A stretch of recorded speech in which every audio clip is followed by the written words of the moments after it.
Committee will be in order.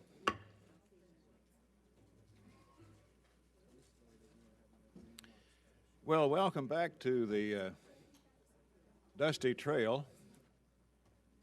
Today we embark upon another journey with 21 stops along the way and 12 bills along the way. And I'm sure the arguments we hear today will be reflected and echo on the floor as the orators do your chores.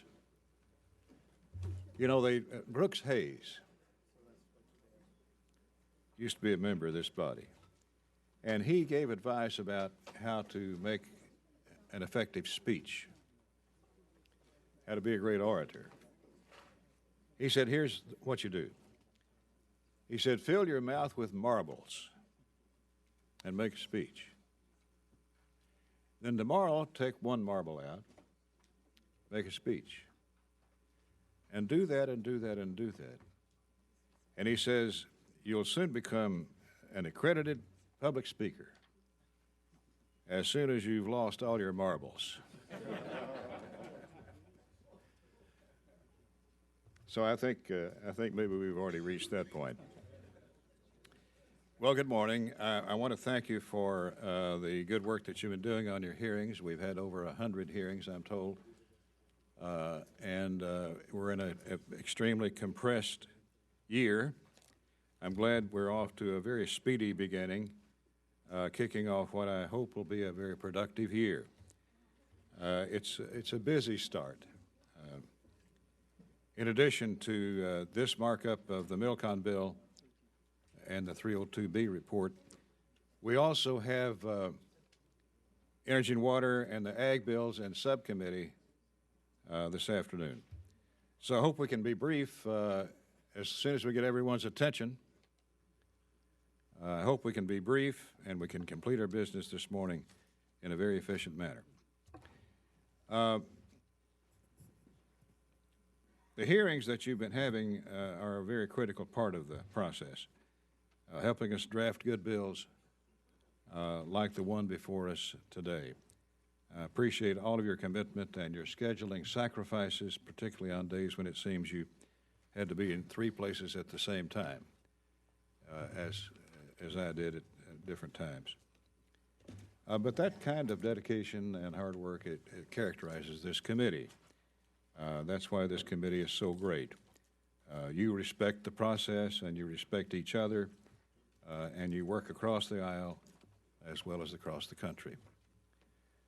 So we're all working toward the same end. We want to finish all 12 bills on time and under regular order. And I want to thank Ms. Lowy for her partnership and her shared commitment toward this goal. One housekeeping item before we proceed any further. It's time again to replenish our committee flower fund. For those of you who may have forgotten, that fund is used to send flowers or food baskets to a family of a member who's experienced an illness or lost a family member or celebrating some other great life event. Mr. Jenkins on the Republican side, Mr. Kilmer on the Democrat side. Moneybags are co-chairs of this fund, and they're in need of your $20 contribution. So we're going to pass the hat figuratively. Have you got a hat to pass? We are about 75% compliance already.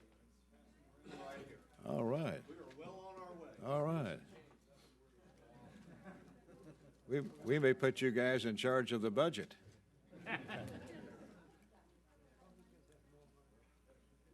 So if you've not contributed to the fund, see Evan or Mr. Kilmer and make it up. Before we press on with the agenda, let me recognize Ms. Lowy for any opening remarks that she would like to make. Ms. Lowy. You're recognized. Well, thank you, Mr. Chairman, and I do appreciate your focus on regular order. Frankly, I've been on this subcommittee for many years, And for many years, we said there are Democrats, there are Republicans, and there are appropriators.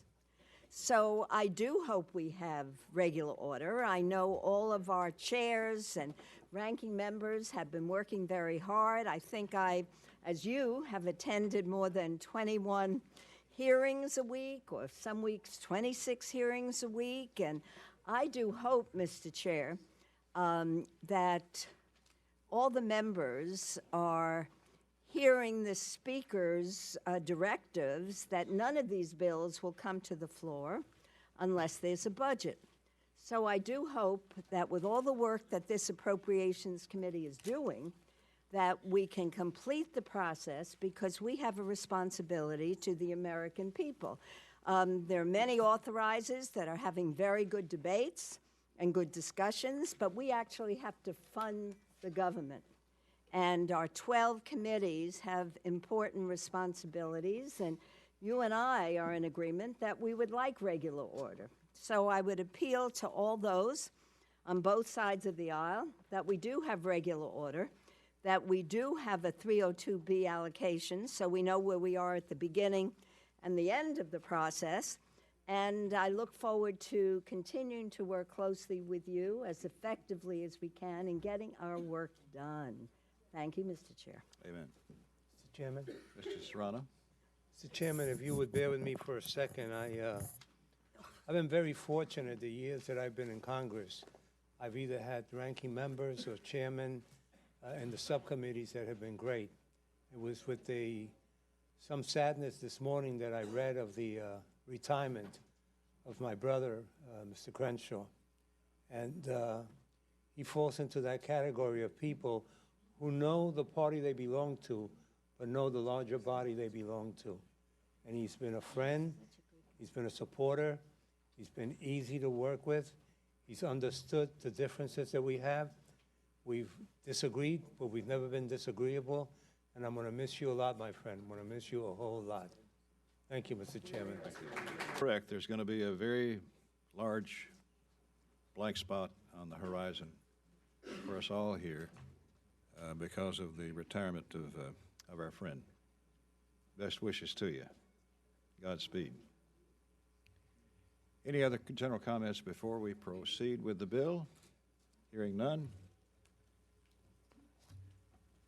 First order of business this morning is the consideration of fiscal year 2017 Military Construction and Veterans Affairs Appropriations Bill.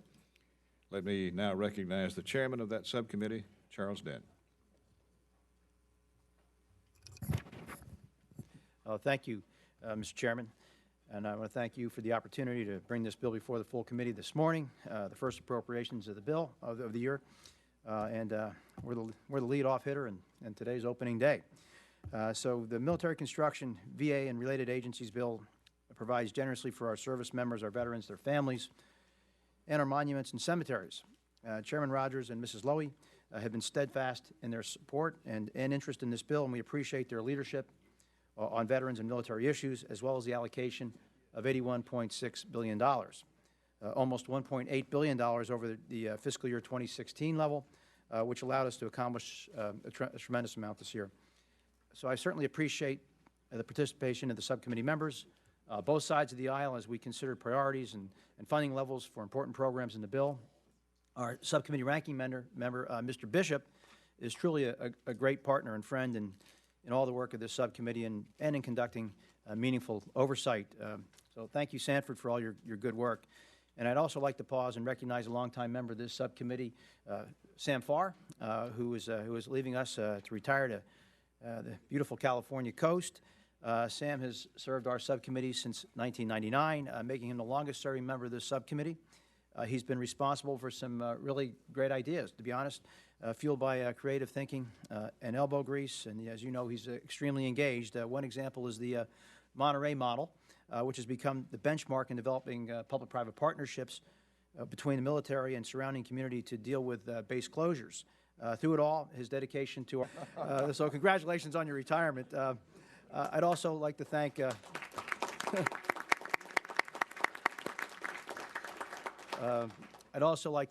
some of the staff who helped put this bill together, our clerk, Maureen Hollahan, Sue Quanches, who handles the VA accounts, Sarah Young, who handles military construction, Tracy Russell, who handles everything else, Matt Washington on the Democratic side for his strong interest in leadership, Sean Snyder from my personal staff. So now on to the main event.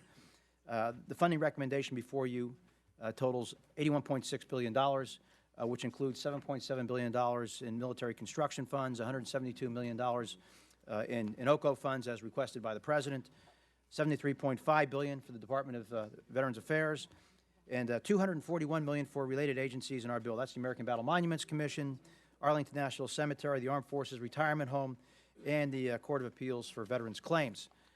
We heard from many of you during this process. We took over 1,000 member requests into account as we wrote the bill and the accompanying report.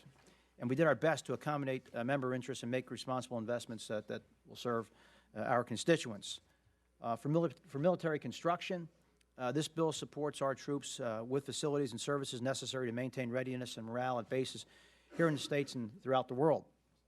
And it provides for the Department of Defense schools and health clinics that take care of our military families. Family housing is funded at $1.3 billion. DoD schools at $246 million for construction, and also hospital construction at $304 million. We provide $673 million for the Guard and Reserve projects in 21 states. In addition to that, by the way, we've provided an additional $154 million for Guard and Reserve projects from the unfunded priority list. We increased the NATO Security Investment Program to $178 million, which is a 32% increase to deal with increasing threats and necessary investments overseas. We also include $172 million in OCO funding for the European Reassurance Initiative and counterterrorism projects, and that's part of a broader initiative which would be funded largely through the Defense Appropriations. For Veterans Affairs, discretionary funding for veterans programs in the bill is $73.5 billion, which is a $2.1 billion or 3% above the fiscal year 16 level. This is the highest level of funding ever. For VA medical care, it's funded at $64.1 billion. That's a 5% increase over last year for medical care. That includes an $850 million increase for medical care over the amount that was advance funded last year for fiscal year 17. Many of you requested funding for various programs within the VA, and I want to let you know that we fully funded the budget request for hepatitis C at $1.5 billion, a huge priority for everyone. Veterans homelessness at $1.6 billion, long-term care at $8.6 billion, caregiver stipends at $725 million, Office of Inspector General at $160 million. On disability claims, we provide the full request for the VBA, which is a $118 million increase over fiscal year 2016, and the full request for the Board of Veterans Appeals, which is a $46 million increase. Again, many members wanted to see these funding levels realized, so we've done that. On major construction, we continue to focus on major construction oversight, particularly in the post-Denver Aurora world. The bill includes language that will hold back 100% of the funding for the largest construction projects until VA contracts for outside federal management, and we maintain strict restrictions on transfers, use of bid savings, and scope changes. The bill provides $528 million for major construction projects in Reno, Nevada, and Long Beach, California, as well as cemeteries in Florida, New York, and Colorado. Electronic health record, I know a high priority for both the chair of the full committee and the ranking member, and all of us, frankly. We provide funding for the electronic health record and fully support interoperability of the health record between the VA and DoD, but we fence all the funds for the health record until the VA meets milestones and certifies interoperability and to meet statutory requirements. As I said, this is a huge priority for all of us, and also a great source of frustration and anger for many of us, too. Other items. We include bill language regarding improved standards for suicide hotline and certification of mental health therapists to expand access to veterans who need their care. This bill is a solid bipartisan piece of legislation that is focused on the needs of service members, veterans, and their families. We had to balance priorities and figure out needs versus wants, obviously, which is never easy. but is central to our duties as appropriators. No matter how much funding we provide, there are always those who say it's not enough. Given the budget analysis and oversight that we've conducted, I would strongly disagree. In total, the recommendation is $1.7 billion over fiscal year 2016 level, a 2.2% increase. The funding level for the VA is the highest ever. Within the VA recommendation, medical care is funded at $64.1 billion, again, 5% over last year's level for medical care. In military construction, we have taken care of our military with funding for housing, schools, hospitals, and operational mission needs. So once again, I urge you to support this bill. It's a good product, and I thank you for your courtesies. Thank you, Mr. Chairman. I yield back. Thank you, Mr. Chairman. Mr. Bishop. Thank you very much for yielding, Mr. Chairman. And let me just take this opportunity to thank you, Mr. Chairman, for your leadership, along with Lowy, the ranking member. Very, very committed to this process, and I thank you for that. Let me also say that I appreciate very much the opportunity to work with my chairman, Mr. Dent, in the subcommittee. It's been a very, very cooperative relationship, and while we may agree on some things, we have found ways to find common ground on most of the items. As I said, we're working together really to fund construction of military facilities, and we're striving to improve the quality of life and the care that's afforded to our veterans and our military families. As I said at the subcommittee markup, the bill provides robust funding for military construction, and it provides adequate funding for both the active and the reserve components. I was pleased that the bill provides $25 million above the FY17 budget request to help speed up the cleanup of former Defense Department sites with the base realignment and closure account. With regard to Veterans Affairs, I was also pleased to see that the bill maintains tough but fair reporting requirements for the electronic health records endeavor. The bill continues to prioritize the elimination of the claims backlog and includes healthy funding for the Board of Veterans' Appeals, though I'm concerned with the proposed reforms to the BVA. Nonetheless, these are all positive steps that are necessary to ensure that the VA functions better. While there are many things to praise, Mr. Chairman, one item I am not particularly pleased about is the inclusion of the bill language limiting performance awards. As I've stated for the past 3 years, this language will not provide any solution in the short term, and in fact may have more long-term consequences and compound the very problem that it attempts to address. All this language will do is to make the VA a less attractive option than other agencies when it comes to recruiting and retaining quality executive leaders, resulting in the department not having the very talent that it needs to solve problems for our nation's veterans. I expect that Mr. Farr will offer an amendment and discuss this, and I look forward to his bringing that forward so that we can put this issue on the table.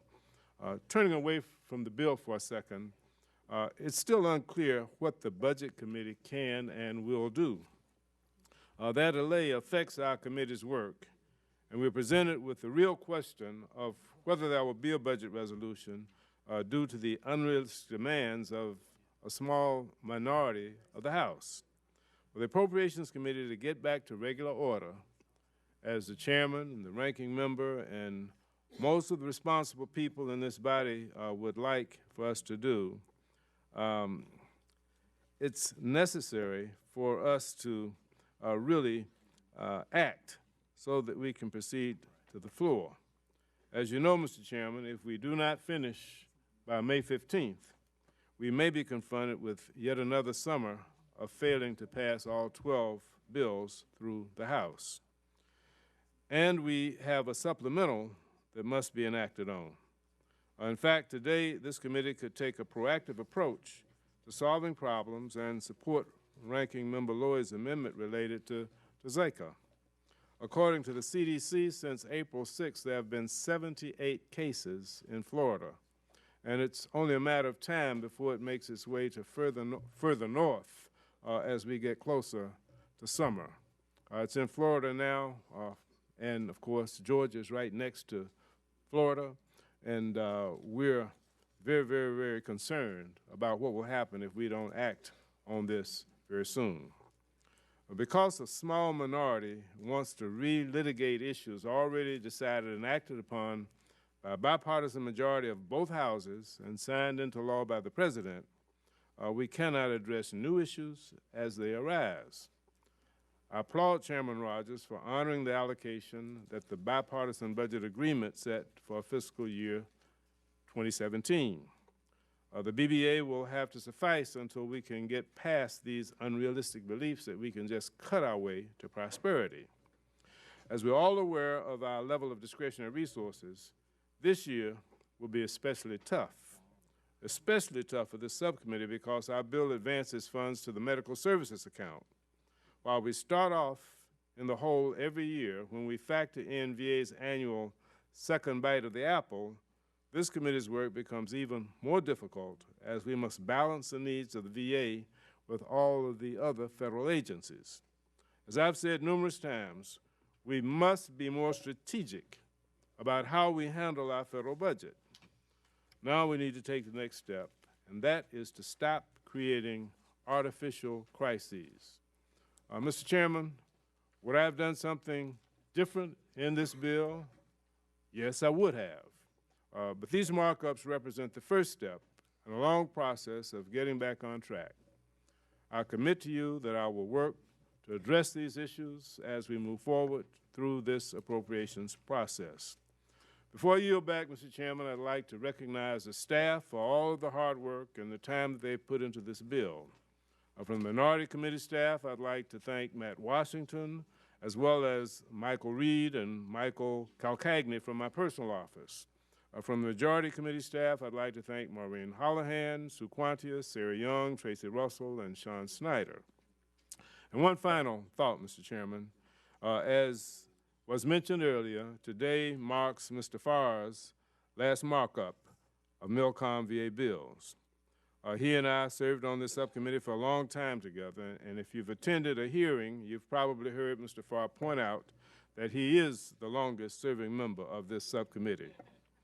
I think I can speak for all of us that it has truly been a pleasure serving with you on the subcommittee, Sam, and that I think I know a little bit more about Fort Ord and DLI than probably some local Californians do. Thank you for your service. And with that, Mr. Chairman, I yield back. I think we all join you, Mr. Bishop, in thanking Mr. Farr for his service on this subcommittee and, of course, on the full committee and in Congress. He and Mr. Crenshaw are top-flight people, hardworking, conscientious, courageous, determined, and people that we're going to miss. So thank you for your service, Mr. Farr and Mr. Crenshaw.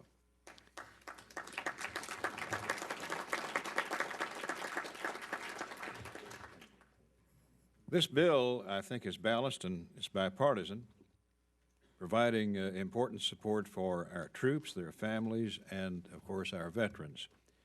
It's our responsibility to provide well-funded infrastructure, solid quality of life programs, and fair benefits for the brave men and women who have put their lives on the line in defense of our country. As Chairman Dent noted, this legislation provides $81.6 billion for DoD infrastructure and VA. That's $1.8 billion more than last year. Funding for VA has increased by 3% over last year's enacted level, totaling $73.5 billion. For their sacrifices, our veterans deserve full access to their promised benefits, to receive timely, high-quality medical care, and well-deserved educational opportunities and job transition services, among other important programs. Notably, this includes $850 million to address arising health care needs, the treatment of hepatitis C, long-term care, support services for caregivers, and addressing homelessness. In total, the bill ensures that 7 million patients can be treated by the VA health system in fiscal 17. However, too often we hear reports of the VA missing the mark on its mission. This funding and other oversight provisions included in the bill will help address persistent, pervasive problems that have plagued the VA. The disability claims backlog, construction, mismanagement, and the completion of an interoperable electronic health record system for the Department of Defense and VA. To address the claims backlog and speed up the appeals process, the bill provides $2.8 billion and continues rigorous reporting requirements to track each office in its performance. For the modernization of the VA electronic health record, $260 million is in the bill. That funding, coupled with important benchmarks to guarantee progress, will make sure that our veterans receive seamless health care as they transition from active duty. It's high time that the VA and Department of Defense have an entirely interoperable electronic record system, and it's this committee's goal to see that through to fruition, so help us God. The bill also tightens oversight over VA construction projects, keeping the VA accountable to the taxpayer as it takes on large-scale projects. Lastly, I'm particularly pleased the committee is working with the VA to address the growing issue of pain prescription mismanagement, opioids. Opioid abuse has become a tragic scourge on this nation, and I'm proud that this bill provides important resources to help ensure that our veterans receive responsible pain management care that follows proper protocols.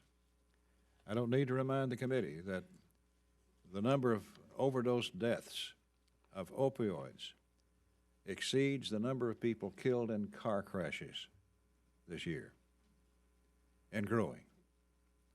It's a problem that manifests itself as well in our military forces, and we have an obligation to try to bring it under control.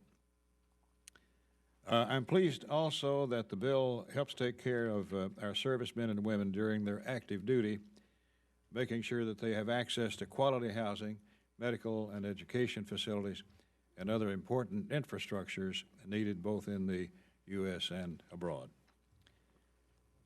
Again, I want to thank Chairman Dent, Ranking Member Bishop, and the subcommittee for their work on this bill. This is a good piece of legislation, in my opinion, that's most importantly responsible to our troops, responsible to our commitments to our veterans, and responsible to the taxpayers. And I urge the support for this bill. Ms. Lowy. Thank you. Thank you, Mr. Chairman. Thank you, Chairman Dent. Thank you, Ranking Member Bishop. I really do appreciate all your hard work on this bill. And my good friend Sam Farr, I think with all the greetings and words that we are sharing, I wish you lots of good luck, even though we're going to miss you.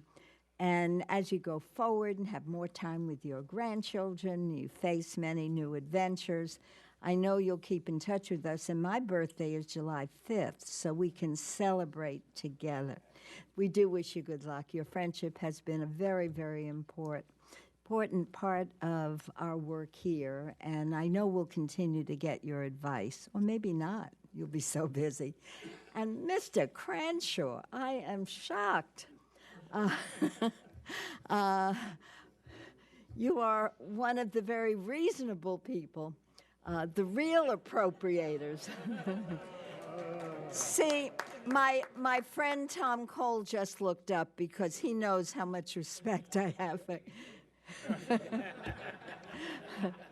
No, we're going to really miss you because you always have wise words, and I really am so shocked at the thought that you won't be with us, but I do wish you lots of good luck, and I know as you approach new challenges, new adventures, you will do them all with the same kind of integrity you've shown here as part of this process, and I wish you well.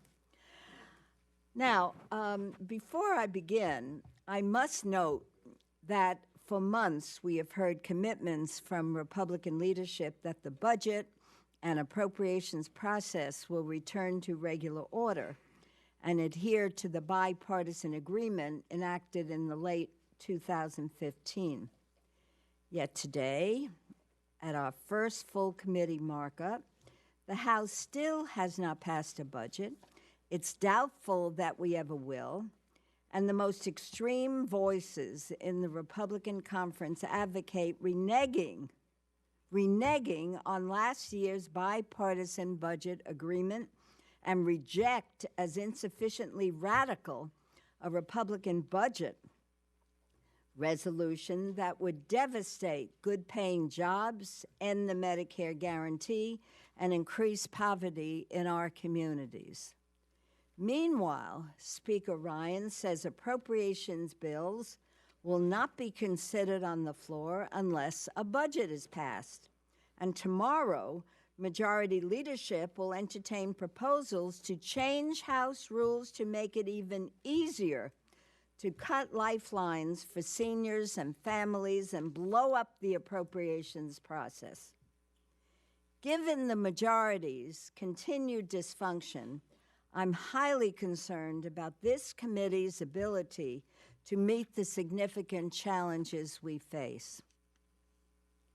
The military construction VA bill before us today would allocate $81.6 billion in discretionary funding, $1.2 billion less than the fiscal year 2017 budget request, and a $1.8 billion increase above the fiscal year 2016 enacted level, and allow for several critical improvements, including further reducing the veterans' claims backlog, which has dropped from 600,000 to 77,000 in the past 2 years, highlighting the need for greater focus on the gender-specific needs of female veterans, including prosthetics designed for women, and enhancing access to both medical and mental health services, and providing strong oversight of the electronic health record system, requiring that the VA meet key benchmarks throughout the fiscal year and improve interoperability with the Department of Defense. I would be remiss not to note that as the appropriations process proceeds, funding levels will be extremely tight. Last year's bipartisan budget agreement keeps domestic discretionary spending essentially flat. However, the needs facing our nation have grown significantly, including for veterans' medical services. We will soon see that rising rent prices have raised costs for federal housing assistance. FHA receipts are down, restricting an already tight total spending level. Increases are necessary for the decennial census, Secret Service candidate protection, and much more.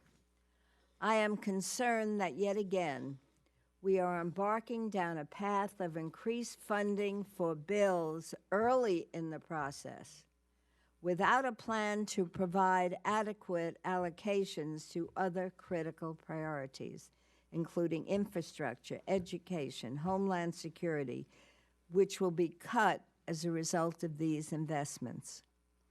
Furthermore, emergency investments are critical to address new and urgent challenges.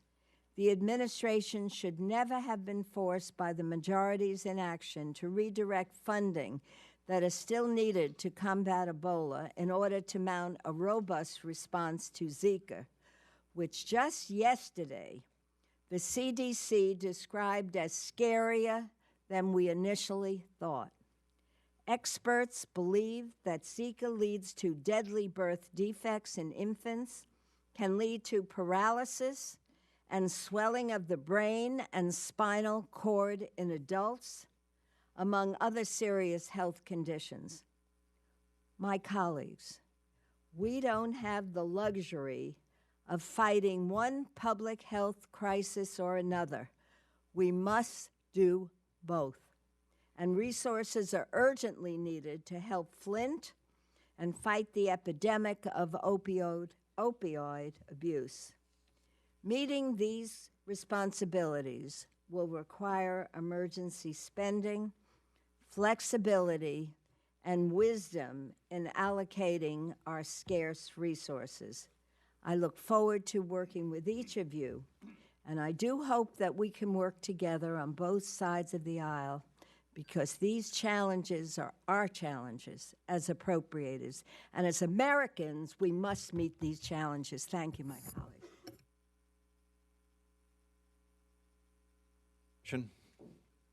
Mr. Honda.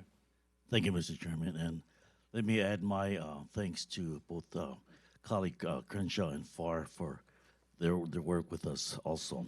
Mr. Chairman, I rise today to thank Chairman Dent and Ranking Member Bishop for their work on this bill, and for including a few of my priorities for helping our returning veterans to re-enter civilian life. I want to thank you for recognizing the unacceptably high prevalence of suicide among female veterans, and for working with me to include report language directing the VA to focus on improving treatment for female veterans suffering from PTSD. I really appreciate that. And I also appreciate your attention to the growing problem of homelessness among the female veteran population. And I'm pleased that the chairman included language I sought urging the VA to work to provide assistance to female veterans and female veterans with children. Finally, as co-chair of the Hepatitis B caucus, I co-chair with Chairman Dent, I just want to just say that I'm very grateful that we're able to include language in this report focusing on screening and treatment of veterans with also hepatitis B. And this disease is a very silent killer. In fact, the virus of the hepatitis B can live outside the body for 7 days. And so it's really a very silent killer, and it's very necessary that we have every resources available to fight this. So I want to congratulate the chairman and the ranking member for helping us get through this process. I yield back. Further discussion in general? If not, are there amendments, Mr. Chairman? Thank you, Mr. Chairman. I have an amendment at the desk. Clerk will read. Amendment offered by Mr. Dent. In the report on page Move 44. to dispense with the reading Without amendment. objection, the reading is dispensed with. This is a manager's amendment, which consists of non-controversial report language items that have been agreed to by both sides of the aisle. There are 8 specific pieces of report language, and we were able to reach agreement on everything that committee members asked us to do. I believe the members have had a chance to review and look through the package on their desks, so I move that the amendment be adopted. Mr. Bishop? No objections. Further discussion? All in favor of the manager's amendment say aye. Aye. All opposed, no. Ayes have it. The amendment is agreed to. Before we go further, we've paid tribute to Mr. Farr and Mr. Crenshaw, but there are 3 others who are leaving the committee for one reason or the other. Mr. Regel is leaving the committee. We've enjoyed having him here. Mr. Jolly is leaving for another body. And Mr. Israel, who's leaving us as well. We thank you for your service, all 3 of you, especially.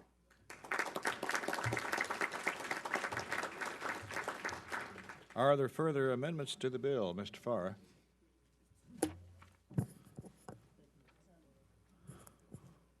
Thank you, Mr. Chairman. And thank you all those that are leaving. We're not really part of the Quitters Caucus. We think we're kind of the advance guard. We're going to pave the way when the rest of you can decide that you can voluntarily leave Congress and not have to have it be made by voter rejection. So thank you for all those. What the privilege of sitting on this committee and certainly the subcommittees, and I think in most cases people don't understand how significant this committee is, dealing with both the Department of Defense and the VA administration. It's the only committee in either house that has that full responsibility. And when you think about it, nobody in the VA gets there without having gone through the DoD. So the continuum of millions of personnel. The VA is kind of the alumni association, and the committee has actually, because you can see both sides, the active duty and the retirees and the VA responsibility, you really get a sense of how we can do more collaboration, as the chairman's talked about, particularly in the medical records and continuum of care. And I think there's a lot of improvements that can be tremendous savings for the taxpayers if we really look at how we can streamline more alignment. And, you know, the chairmans of this committee, the different chairs through the years, and I've been there for a long time, have done marvelous things. I remember when David Hobson was the chair of that committee and created the Residential Community Initiative, where we got the private sector to build housing for the military. That's been a tremendous improvement in lifestyles of active duty military and their families. So the committee really has played an active role, and it's been a privilege for me to be able to sit on it. I had the largest base closure in the United States and learned a lot about BRAC and reuse. And this is the committee that will be dealing with the next BRAC round, both for active duty and then to what happens to the community. So we've improved, I think, a lot of the issues that are considered when it comes to a BRAC round and how to deal with it at the local level. But today I rise on an issue that I think we enacted a restriction on the VA, saying that they couldn't give merit pay to their senior merit accredited executives because of the abuses. It was singling out those abuses was the right thing for Congress to do. But to take a broad... well, does the gentleman have an amendment? Oh, excuse me. I'm sorry. Get carried away. Yes, I do have an amendment at the desk. Amendment number 2. Clerk will read. Amendment offered by Mr. Farr, page 61, after line 19, add the following new section. Strike section 237 and insert... Reading. Without objection, the reading is dispensed with. The gentleman may proceed. Thank you very much, Chairman. I'm sorry I get carried away on reflection of my service. What this amendment does is it strikes that section that says across the board you can't give any merit pay to VA folks, and restricts it that you don't give merit pay to people that have screwed up. And that's what I think it should be. This is the only federal agency where we've said you can't give merit pay. Now the problem is, and think about it, is we're recruiting doctors and nurses to run some of the most important hospitals in the United States, things that nobody in the private sector is doing. Nobody understands brain injuries better than the VA. Nobody understands burns and severe wounds and crippling of people more than the VA. You've got to hire the top-notch people to do that, and those top-notch people work in hospitals. Hospital administrators, think about your own district, are some of the highest paid people in your district, of private or public sector, whether they're public sector administrators or private. We're restricting the pay of those hospital administrators and the ability to get merit pay. And, you know, my hospital in our area is Palo Alto Hospital, VA Hospital. It's probably the best brain injury hospital in the United States. And it's associated with Stanford Medical School. The administrator of that hospital is the one they selected when the Phoenix screwed up. They said, you go down there and clean it up. And she did. And this all came to me. I wasn't even thinking about all these things, except people came around and said, you know, they're doing these senior executive surveys, and they told me that they can't believe how little pay we give our senior people in these hospitals, and that we're going to lose them. So what my amendment says, okay, don't give merit pay to people that have screwed up, and the IG is the one, the Inspector General decides that, but release it on the rest of them, and that's all it does, and I hope you can support it. Chairman Dent. Thank you, Mr. Chairman. After all the nice things I said about my friend Sam Farr, it's going to be a little tougher to oppose this amendment, but I must. But I do oppose the amendment. I understand the gentleman is trying to limit the impact of the current bill language so that high-performing senior executive service, or SES, employees will be eligible for bonuses. But in the current climate, we felt we had to send a signal of the widespread congressional frustration with VA employee performance. As the IG report after IG report comes out describing blatant employee misconduct in a wide range of areas, and not just scheduling. In my home state of Pennsylvania, in Philadelphia in particular, we have seen outrageous problems with the VA regional office mismanagement, and to his credit, Secretary McDonald is trying to reduce the dollar amount of these SES awards, the Senior Executive Service Awards. In fiscal year 2015, the VA awarded just $1.3 million in SES bonuses, which is a 65% reduction from fiscal year 2011. The language in the bill does nothing to restrict performance bonuses for regular, non-SES employees. As an example, in fiscal year 2015, the Secretary awarded more than $169 million in performance awards to this particular group of employees. We felt that banning SES bonuses in the committee, in this committee bill, might actually deter broader bans on the floor. As you may recall, this amendment was adopted in several of the bills in the previous years on the House floor. Anything we do today that would weaken this particular provision is likely to provoke pushback on the House floor. So with that, I would ask that you respectfully oppose my good friend's amendment. Mr. Bishop? Thank you, Mr. Chairman. Let me respectfully disagree with my chairman and associate myself with the remarks of Mr. Farr. I actually support Mr. Farr's amendment. Mr. Chairman, we are all seriously outraged in regards to the claims backlog and the incidences of poor quality health services and safety and malfeasance that have been revealed at the VA. But the current language that's included in the bill will not provide any solution in the short term or the long term. And in fact, in the long term will have consequences that will compound the very problems that we're trying to solve. The current language would make the VA a much less attractive option than other federal agencies when it comes to recruiting and retention of quality executive leaders. And therefore, the VA will not have the talent that it needs to really face the challenges and solve the problems that it's confronted with now, like the claims backlog, the healthcare deficiencies, and the malfeasance. Attempting an across-the-board, one-size-fits-all fix like this will penalize the dedicated VA executives who are working hard and well to find solutions to the VA's problems.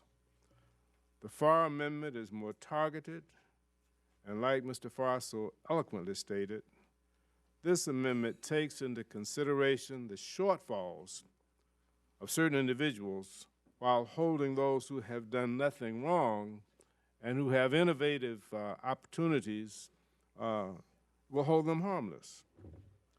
I urge the support of this amendment, and I yield back. Is there further discussion on the amendment? If not, Mr. Farr is recognized to close. Chairman, I don't want to put this to a vote if it's going to be controversial and not bipartisan. I just want to make, I hope we can work this out. This isn't an unsolvable problem.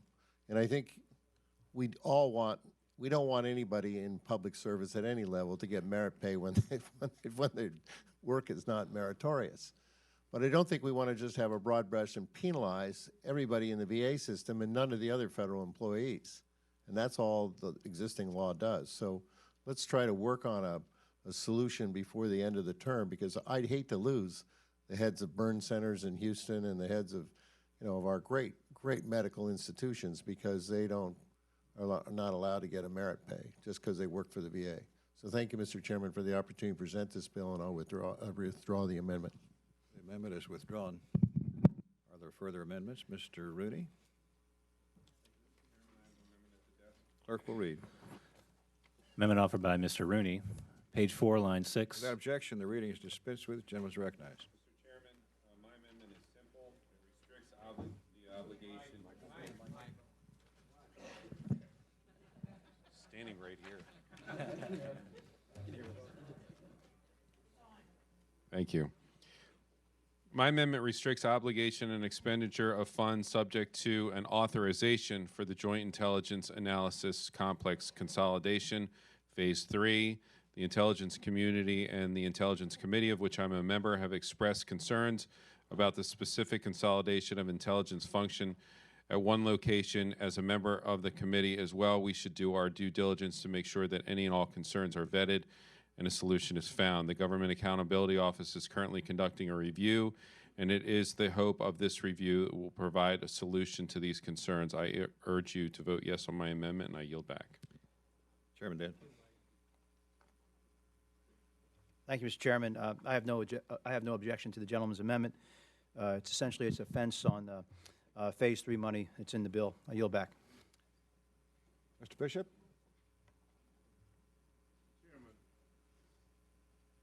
I reluctantly express opposition to this amendment, but I won't ask for a recorded vote. The Joint Intelligence Analysis Center is a very important project to the intelligence community, and building it at Croton, England is the best location. Here are a few of the important issues that members should know about this project. One, this is the final year of funding for the project. The consolidation will save a total of $269 million. DOD has validated the requirements 3 times, with the most recent validation being completed March 18th of this year. The Secretary of Defense and the CIA Director both support this project.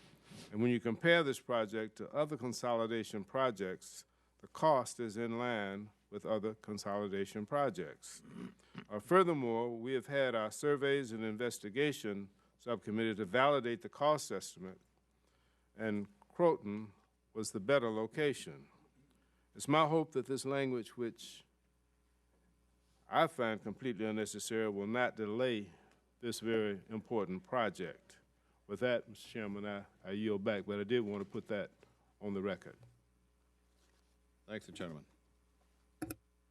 Gentleman is recognized. Thank you. Mr. Chairman, could I ask the sponsor of the amendment a question or two? Gentleman may yield. Those who are raising concerns about this project, who are those? Who are those again? There's members of the Intelligence Committee as well as the Armed Services Committee, which have raised some concerns about exactly where this is going and how much it's going to cost. Is it the question of where this is going, or the fact that we're in a position of, is there some security issue concerns about sharing this location? Both, right. Okay, and has anyone in any, and I understand it's fair for members to ask these questions, is there anyone in the intelligence community, any one of the agencies who has raised these same concerns that you're aware of? I don't know if specifically all of the agencies are on one side or another, but it's what our committees, as well as others, have determined that there needs to be more time and effort looked into this one facility. But just so we can clarify, and I respect that they may have different views and want to hear them out, but within the administration, the intelligence community, I don't know the answer to that. Okay, thank you, Mr. Chairman. The ones that were mentioned by Mr. That were mentioned by Mr. Bishop are. I've heard those too, but I can't speak for all of the administrative agencies. Very good. I thank you, and I thank the chairman. Chris? Mr. Chairman, I rise in support of this amendment as well. Sitting on the Intelligence Committee, we've looked at this a number of times. The issue isn't really the location of these facilities. The issue is, are the current facilities adequate? And it's been our estimation that they actually are.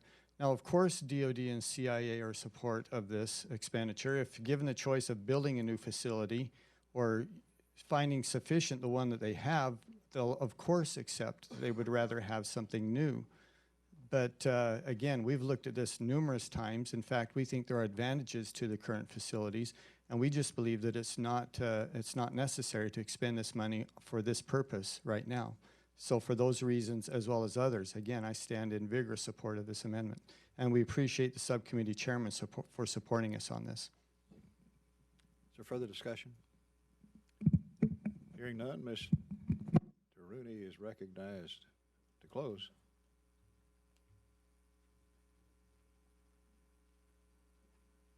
Chairman, I urge my colleagues to support, vote yes on my amendment. Thank you. One of the best speeches of the year. All in favor of the amendment say aye. Aye. All opposed say no. The ayes have it. The amendment is agreed to. Ms. McCullum, do you have your amendment? You're not offering? Are there other amendments? Ms. Lowy? Chairman, I have an amendment on the desk. Clerk will read. Amendment offered by Mrs. Lowy. At the end of the bill, before the spending reduction account, add the following. Without objection, the reading is dispensed with. The gentlelady is recognized. Mr. Chairman, I rise to offer an amendment to provide the $1.9 billion in emergency supplemental funding that President Obama requested to mount a full and complete defense against the Zika virus. In nations across South and Central America, in the Caribbean, and in the United States and territories, the Zika virus is spreading. Scientific consensus points to Zika. The Zika virus is spreading. Scientific consensus points to Zika as the cause of microcephaly, Guillain-Barré syndrome, other neurological disorders. In Puerto Rico alone, CDC estimates approximately 25% of pregnant women, 9,000 women, could be infected by Zika this year. And the threat does not stop at the shores of the continental United States. The species of mosquito that carries the Zika virus can be found in the United States from California, Texas, New York City. In the states where this mosquito is present, more than 2.3 million babies will be born this year. Helping foreign governments and U.S. territories reduce transmission of the virus and bolster their public health system is not merely benevolence. It will play a direct role in our ability to mitigate the impact of Zika on Americans, and conversely, our failure to mount a robust response abroad increases our risk. In the face of this dire public health threat at home and abroad, it is unacceptable that Congress has not acted. Instead of providing the funding that is needed to mount a robust response against the Zika virus, we have forced the administration to rob Peter to pay Paul. Because they had no other alternative, the administration redirected $600 million in funding, most of which was intended to respond to the deadly and highly contagious Ebola virus. With nearly 1,000 Ebola contacts still under observation, we do not have the luxury, my friends, of responding to either Zika or Ebola. We must do both. Moreover, the redirected funds are nothing more than a temporary Band-Aid. It could run out in the middle of summer, peak mosquito season, and it is insufficient to support advanced research and development of vaccines and diagnostics through clinical trials. Mr. Chairman, my amendment to support the President's full supplemental request will protect Americans by reducing the population of the mosquito species that spreads the Zika virus, ensuring the safety of the blood supply, enhancing lab capacity to test for Zika infection and improving surveillance to track Zika outbreaks as they occur, developing more advanced and accurate tests for Zika, developing a vaccine to protect against the Zika virus, and conducting research to increase our knowledge of the Zika virus. I ask your support for my amendment so we can protect pregnant women, babies, and all American communities from this urgent public health crisis. I yield back. I thank the gentlelady for her passion on the issue of Zika that we all share. I took a delegation to Brazil 6 weeks ago, and we met with the people in the Brazilian government as well as our CDC personnel who've been assigned there on the Zika problem. And we delved into it in great depth.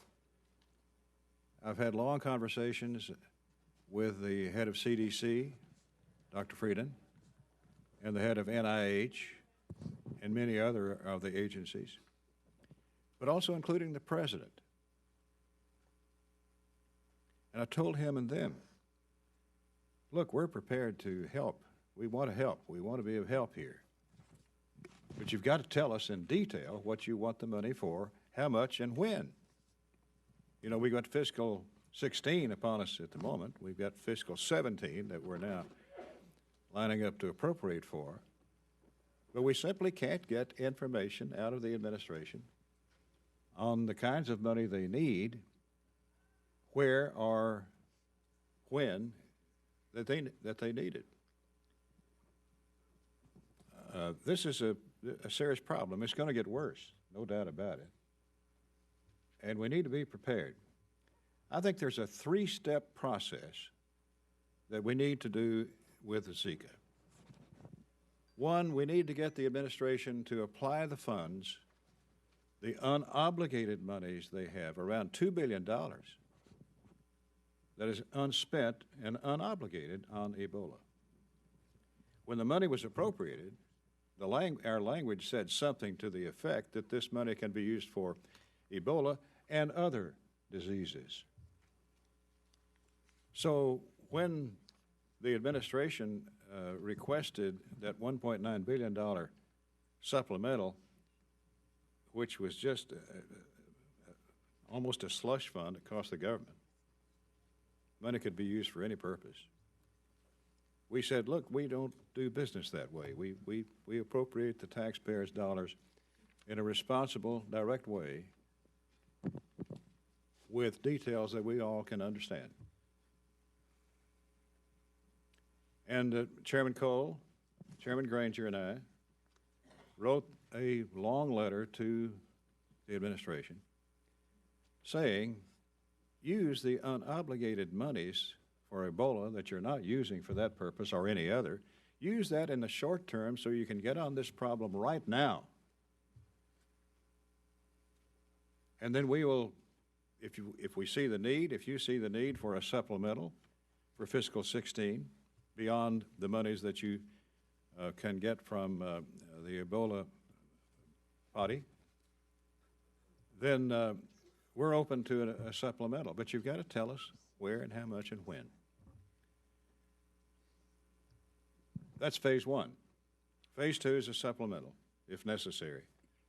Phase three is fiscal 17, which we're doing in the regular process, and Chairman Cole and Chairman Granger and others are dealing with that in the for the fiscal 17 period of time. In fact, the agriculture bill released yesterday and to be marked up this afternoon in subcommittee provides $10 million to the FDA to fight Zika and Ebola outbreaks, for example, and the other subcommittees and this committee can deal with fiscal 17 applications and needs of Zika as we go along.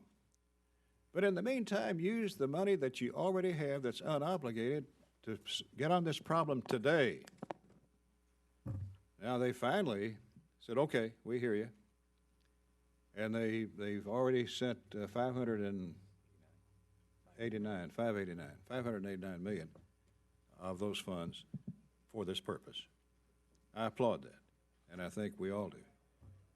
But in the meantime, there's more. If they have a need for more money right now for fiscal 16, they've got an unobligated kitty of money available to them, and we urge them to use it. But I can't, in good conscience and out of respect for the taxpayer, support a full request without proper information, without justification, and without parameters of how the money can be used in that $1.9 billion supplemental request that they sent up here. To that end, I have a substitute amendment to offer at this moment, and the clerk will read. Substitute amendment offered by Mr. Rogers to the amendment offered by Mrs. Lowy.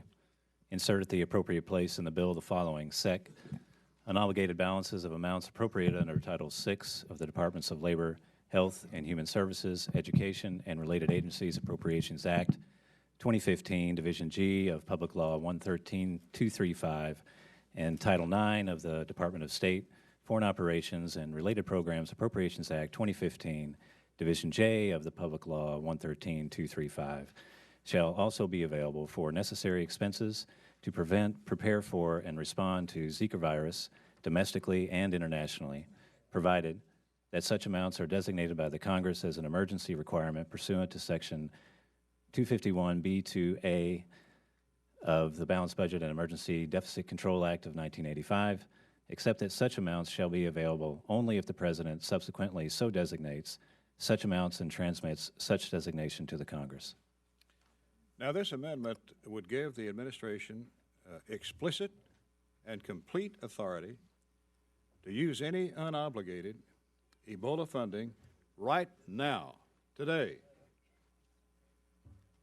to prepare for and respond to the Zika virus, both here at home as well as abroad. It makes doubly clear that these funds can and should be used now for immediate response efforts. If needed, we would certainly consider additional emergency funds as we go along, as I said. I've told the White House that we're open to working with them. However, the funds must be necessary, properly vetted, fully justified. But despite our repeated requests, now going on 3 months, we simply can't get answers. And so I urge a yes vote on this amendment, and then we will continue to monitor the progress, or hopefully the non-progress, of this disease during the next few months. Ms. Lloyd. Mr. Chairman, I rise to oppose this substitute. As I understand, the CDC has pledged funding over the next 5 years to support up to 30 poor and developing countries to improve their public health infrastructure. The pledges have helped to secure billions in funding from other countries. So, number one, if the U.S. withdraws its funding, other donor countries will follow suit.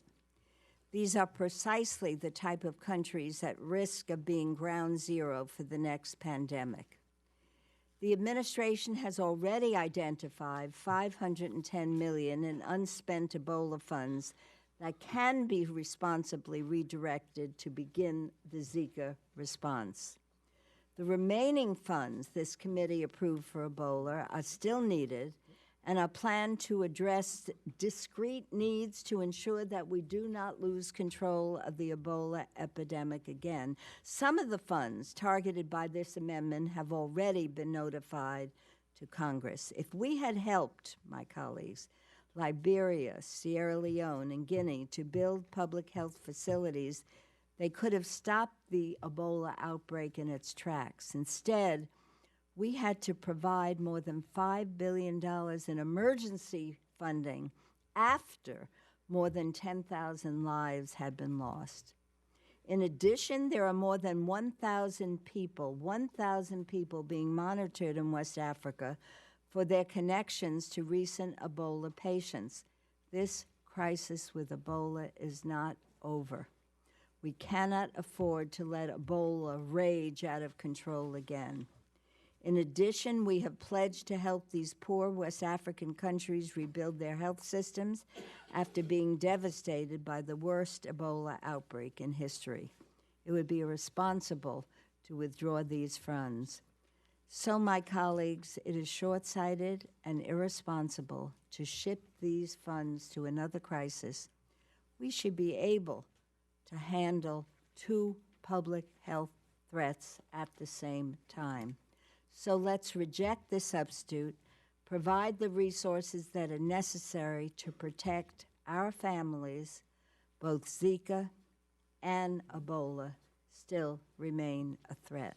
Thank you, Mr. Chair. Chairman Cole. Thank you, Mr. And Chairman. would the chairman yield before Certainly. he speaks? I failed to mention, I have the staff of the committee now working on a supplemental. If we can get the administration to give us the numbers, we'll be happy to file that supplemental bill. But how do you draft a bill when you don't know the numbers that the experts say we need? So I urge the administration, get us the numbers. We want to help. Chairman's recognized. Thank you, Mr. Chairman. I rise to oppose my friend Ms. Lowy's, I think, very well-intentioned but perhaps premature amendment and support the substitute. And in doing that, I want the committee to know how seriously all of us, certainly on my subcommittee and certainly the chairman and Chairman Granger, take this. As the chairman mentioned, we were in Brazil. We did sit down with CDC people there. We did talk to Brazilian officials. We also were in Peru, where we visited one of our naval research stations, which is focusing now on Ebola. We've had multiple conversations with CDC, with NIH. I think the fact that this money was shifted, quite frankly, suggests, again, that there was money available to meet the immediate crisis. Now, we've made a pledge if we need to backfill money on Ebola. This is a multi-year effort. We can do that. We will do that. We want to make sure the administration has what it needs. But these things are hard to estimate. And when you get a $1.9 billion request on 2 pages, you want to be a little skeptical, particularly when you know there's money available. Indeed, the State Department itself was retasking about $40 million of this Ebola money into something else. I know Ms. Granger would probably know what that was, but it was a non-Ebola, non-Zika related thing. So the money was available. Now, as the chairman says, we are working on a supplemental on top of what the administration has already done. There is enough money there. It's not like we have to do something today or tomorrow. We are getting information. And again, I want to join the chairman and congratulate the administration for responding and for, offering up almost $600 million worth of additional expenditures they said can be moved. And as we said at the time, if you need something on Ebola, come back to us, because that's a problem that's going to take years to eradicate. It's not a problem of weeks or months. So this is just an effort to make sure we target the resources well and use them well while still giving the appropriate officials the maximum amount of authority to respond with the dollars that they have. I think, Mr. Chairman, I think your amendment is the prudent one. This isn't going away. This is not a once and for all vote. We will be back here to talk about this, and there will almost certainly be additional funds, but we need the additional information from the administration. We're starting to get it. All we'd ask is that we not act prematurely. Gentleman yield. Certainly yield the chairman. Is the gentleman aware that the World Health Organization has said that Ebola no longer is a public health emergency? I am aware of that. And again, nobody here is trying to be penny wise and pound foolish. We're simply trying to be cautious. It's pretty easy in the initial flush to miss something that maybe you should have added, to overspend, or to just not get it right. And again, so far the money has been there to do everything that anybody's wanted to do and felt like we needed to do. And our understanding of this is evolving. And I actually agree with the CDC. There are several scary things here. We do learn things differently. But the immediate money's available. Let's keep working the process, get the information, give them the authority they need, work on an additional supplemental to come out here, which our staff is already working on, not just willy-nilly accept something prematurely. And I don't think anybody's trying, either on the administration side, certainly not my friends on the other side, trying to do anything inappropriate. We just want to proceed apace in a thoughtful manner. With that, yield back, Mr. Chairman. Chairman Granger. Thank you. I also rise in support of the chairman's substitute amendment. I've repeatedly asked for information from the administration so we can determine what's needed. Members of this committee want to address Zika. We also, of course, want to protect Ebola, but we can't just provide additional emergency appropriations at this time without sufficient information. For that reason, I support this amendment. It provides a stopgap measure, and we can consider additional funds for Zika if needed. This amendment would allow any of the unobligated balances from Ebola to be used for Zika. In my conversations with the administration, and all of us responded immediately when we saw the possibilities of that. I said, you can stand and be assured that if Ebola hits again the way it has before, we'll respond immediately and we'll take those steps. So I thank Mrs. Lowy for her dedication and passion on this issue. We seldom disagree. We're not disagreeing on this one, just on the amendments. Thank you so much, Mr. Chairman. This is the best way to address this today. I yield back. Mr. Laura? Thank you very much, Mr. Chairman. I quite honestly don't know what data that the committee or others have not received from the administration. A document that I have, which is in the public domain, I'll just give you, for instance, here. This is with regard to the Center for Disease Control. One of the pieces is domestic response for $453 million. This funding is requested to prevent, detect, respond to Zika virus, other infectious diseases, and to strengthen state and local response. Let me move further down in the explanation. Provide grants to southern states and other at-risk states with the known Aedes aegypti populations to support the following activities. Improve vector control in these areas that have experienced sporadic dengue transmission and are at risk for Zika transmission, including Florida and Texas. Now, I can go on with the further explanation of that piece of it, but then let me talk about CDC and Puerto Rico activities. We now have almost 300 and some odd cases in Puerto Rico, which is from the mosquitoes in Puerto Rico. This is not a travel issue there, and is very detailed about vector control, deploy targeted population, education strategies, improve the lab capacity, expand surveillance. Let me move on beside that. CDC international response, $150 million, expand the field epidemiology training program, provide international capacity. NIH, advanced research and development, $130 million for research, rapid advanced. I quite frankly don't know what information you all are looking for from the administration. It is pretty detailed as to what this would encompass. And furthermore, sure, absolutely, Mr. Chairman, absolutely. In answer to your question about what information do we need, yeah. How much do we need this year as opposed to 17? How much goes to NIH? How much goes to CDC? How much goes to state? We have that.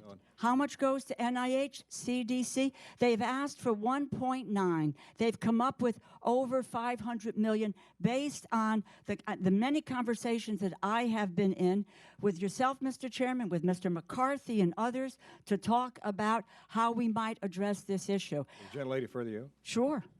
How to fix the language requested by the administration. That's extremely broad, provides money in excess of what's needed to target Zika. It covers practically anything that a bureaucrat wants it to cover. We need detailed information. This is detailed information, Mr. Chairman. I don't know what else you're looking for, but I would just say to you that you know, I was in these meetings here where, my God, we were so, and there are cases of Ebola in West Africa right now. That public health crisis has not gone away, and we know that. I was in these meetings here in this body where we spoke of quarantining people from coming to the United States because of Ebola. And one of the pieces of that effort is how we prepare our states. Money is coming from that they have already shifted over because this Congress, this committee is holding back is the state's preparedness to deal with it. Every single state in this nation, I pulled all my hospitals together, the doctors together, to talk about how we were going to deal with Ebola.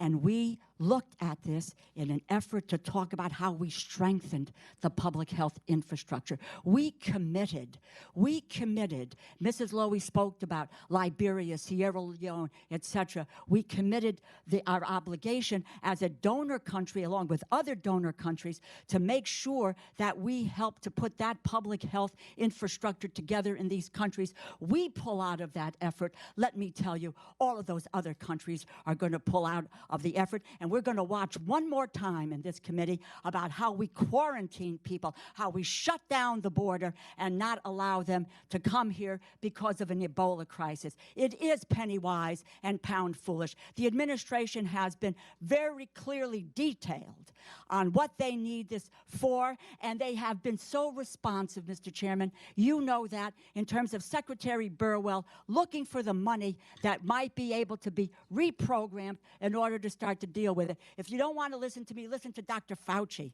And I just got off the phone with Dr. Fauci. 200, they gave him, he has no unobligated funds. It is about the Global Health Security Fund.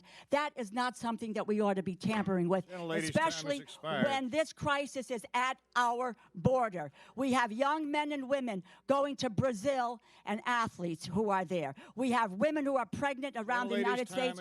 I understand it. Can I get time from one of my other colleagues? Gentlelady's time's expired. Miss Watchman Schultz.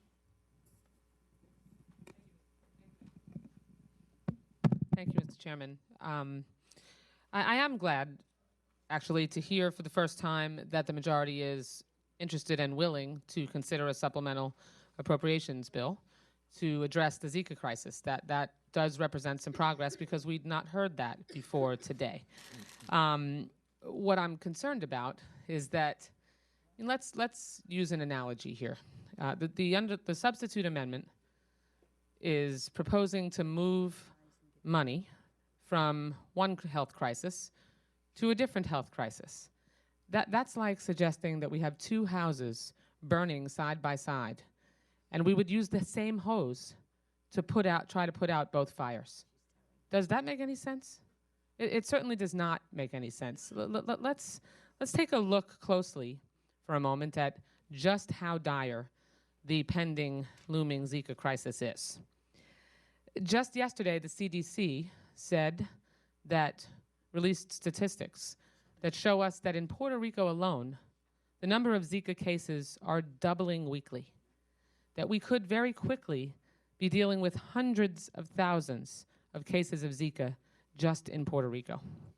On Sunday, when I was preparing for this meeting and looking over the whole issue of Zika and how it affects my home state, which has the most cases in the country and represents one of every 4 cases of Zika that have been diagnosed in the United States, there were 82 cases in the information that had been given to me. Today, when I look down at my notes, we've got 85 cases in Florida.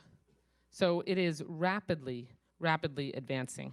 And so I can appreciate, and I'm glad that we're all recognizing that this is a crisis, and it's one that we have to head off at the pass. Even Rick Scott, our governor, has declared a state of emergency in February. And this is from someone who decided to remove 9,000 children from our Children's Medical Services program. So you can see that if even Rick Scott understands that there is a health crisis facing our state, then with that record, there certainly must be one. This is a disease that has devastating effects on pregnant women, and we've all seen the heartbreaking images of babies born with microcephaly. Those are strongly believed to be linked to the virus during pregnancy, and now we know that there is a link to sexual activity as well in terms of transmission.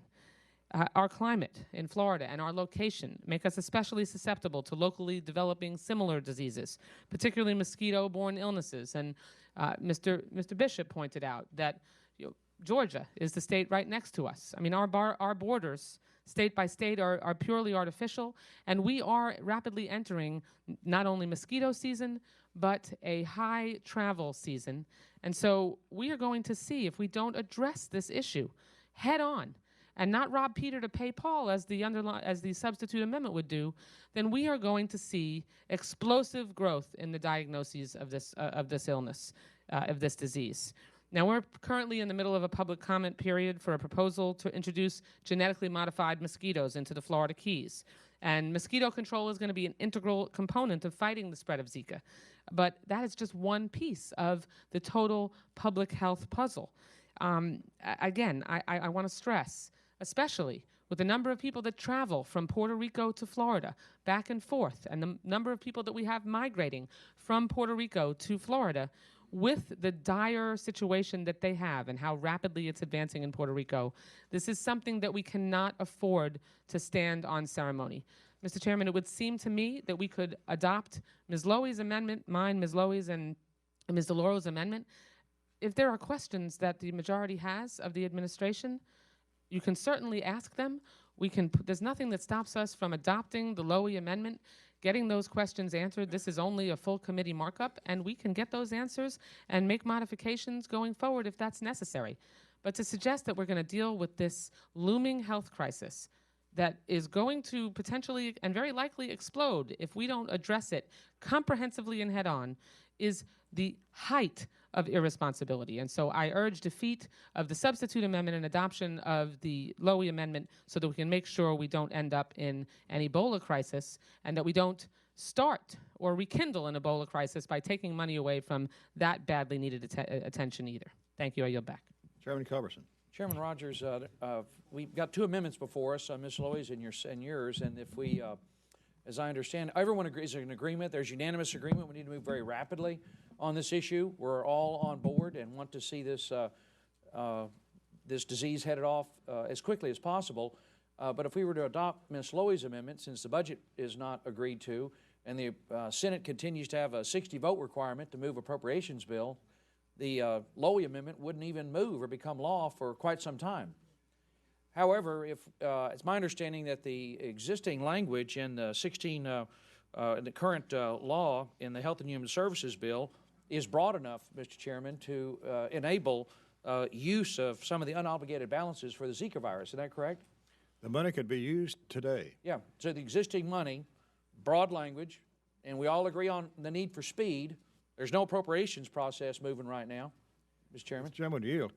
Her amendment on this bill means that it would not take effect until this bill becomes law. Exactly. And that's going to be... long time. Well, October 1st. It's going to be a while.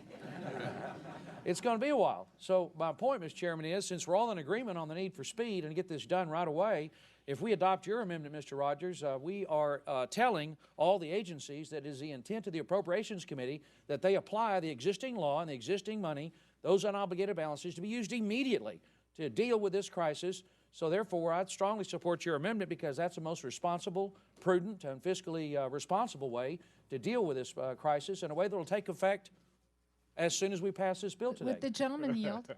If I'm not mistaken. Would the gentleman yield? Yes.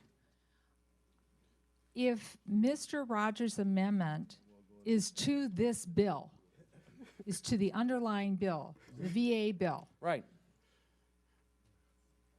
Then it's the same timeline as what you're referring to Ms. Lowy's amendment. No, actually, because we as appropriators would then have the entire committee on record as directing the agencies responsible to look to the specific section of the existing law. We're directing the agencies to look to existing law and are directing them to interpret that very broad language in a way that will enable them to use those unobligated balances today, immediately, to move to head off this disease right away. So this is obviously the most effective and the quickest way to deal with this problem, Mr. Rogers. It'd take effect, your amendment would have the effect of dealing with this crisis immediately upon passage. So I urge the members to join us if you're really serious about stopping this disease in supporting Mr. Rogers' amendment, because Ms. Lowy's amendment won't take effect for a very long time, if at all. A point of parliamentary inquiry. But Gentlelady will state it. Is not your amendment, sir, to Ms. Lowy's amendment, which is attached to this bill, which would have to pass out of this committee, go to the floor of the House, pass the floor of the House, be reconciled somehow with the Senate, and then go to the President's desk for a signature before your substitution to the Lowy amendment could become law? Is that not the way in which the process would travel, sir? Well, if the gentlelady will yield, they could use that money today without this. Mr. Chairman, reclaiming The my... gentlelady will yield. The money can be used by them because the law last year, when we appropriated the Ebola monies, it provided money for Ebola and other diseases. So that money is available today, whatever else we do here. Mr. Chairman, I understand that that money could be made available today, but my point on parliamentary inquiry is on the amendment that you are offering as a substitute, and that would require the full appropriation process to take place before it would have any meaning of law. Would you yield for a moment? I'm on a parliamentary inquiry. I cannot I can yield. respond to that. Technically, the gentlelady's correct. Technically, I'm correct. But okay, thank you, Mr. Chair. The agencies are watching what we do here. Mr. Bishop. Thank you, Mr. Chairman. Let me just associate myself with the remarks of Ms. McCollum, with Ms. Debbie Wasserman Schultz, and Mr. Laurel. Let me just point out that there are travel-associated Zika virus cases reported 346 domestically, with pregnancies 32, sexually transmitted 7, and the GB syndrome 1. In the territories, it's 351 cases, travel-associated 3, pregnant women 37, a total of 700 cases, and a total of 69 with pregnant women.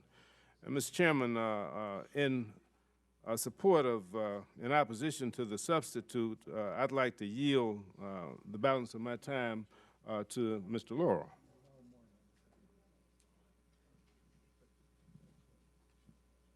I want to thank my colleague, Mr. Bishop, and I think Ms. McCollum's comments are right on point.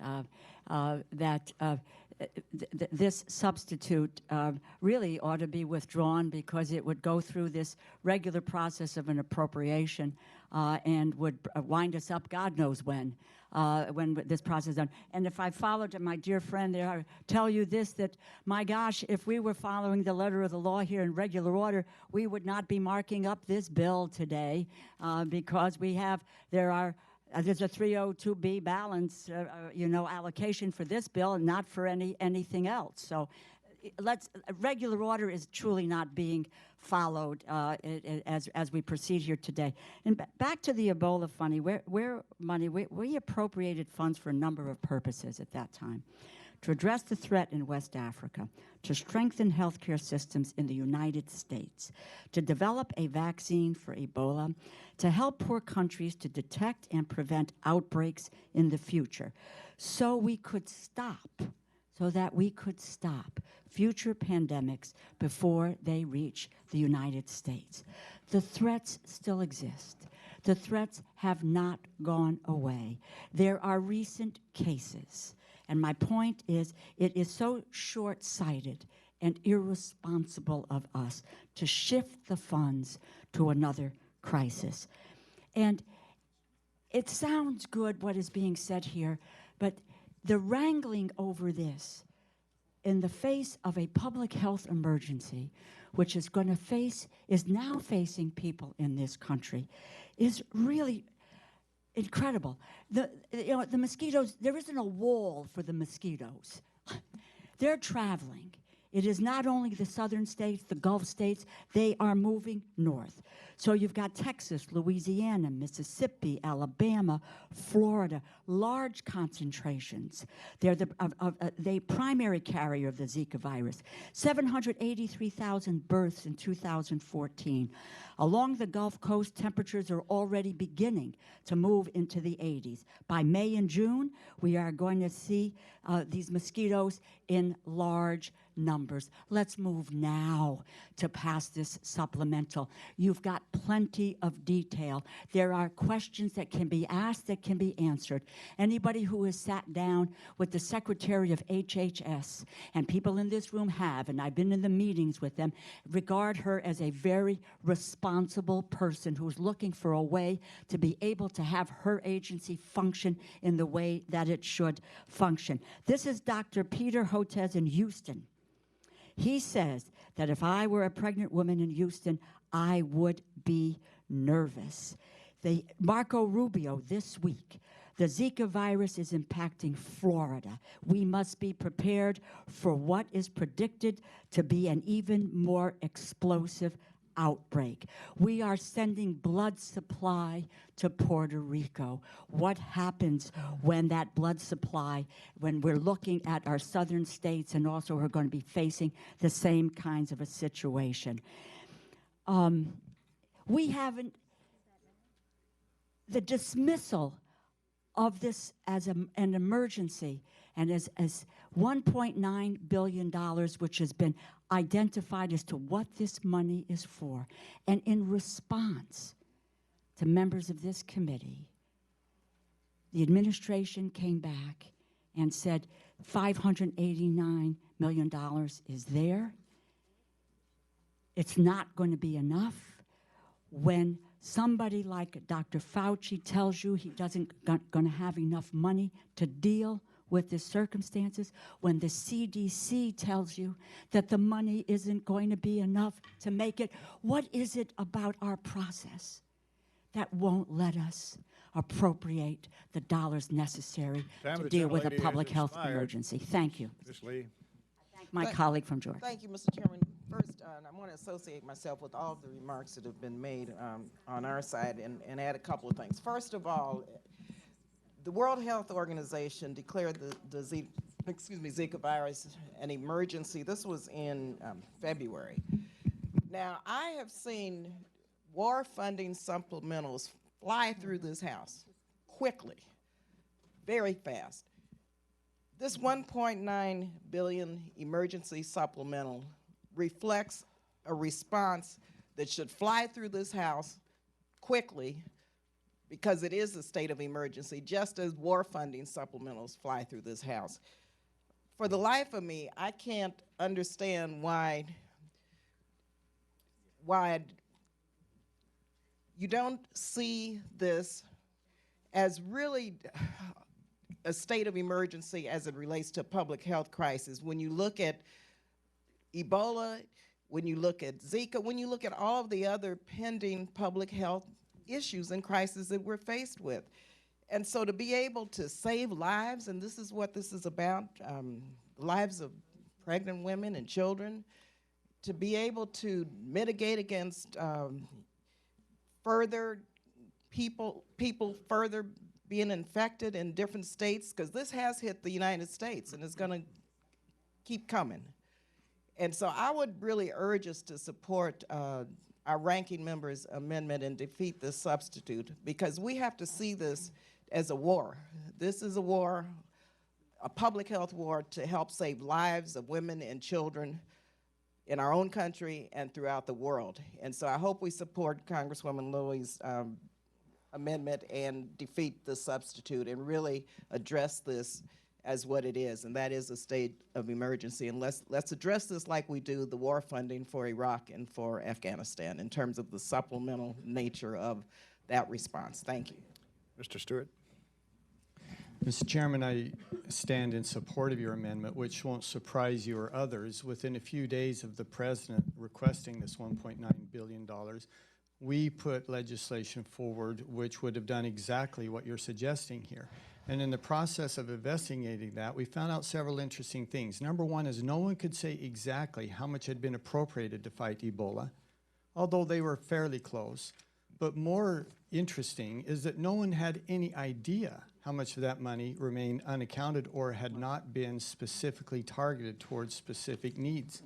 And it was very clear that some of that money could have been immediately shifted to this new urgent need.